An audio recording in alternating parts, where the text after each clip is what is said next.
احنا دلوقتي عايشين في اسهل عصر للنجاح، ولو انت لسه مش ناجح فالمشكلة مش في الفرص، المشكلة فيك انت.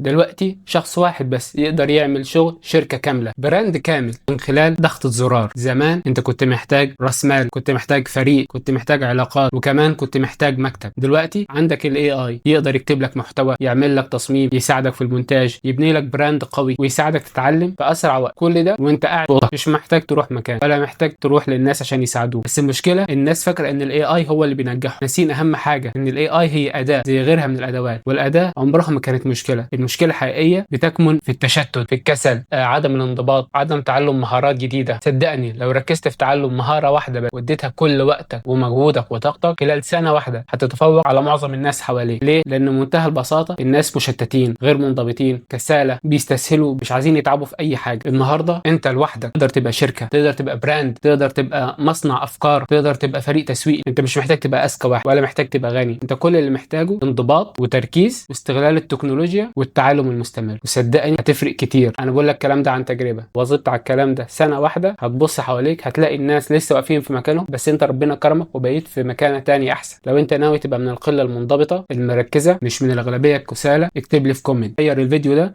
لحد محتاجه، يمكن يفرق معاه ويفوقه من الغفله اللي هو فيها.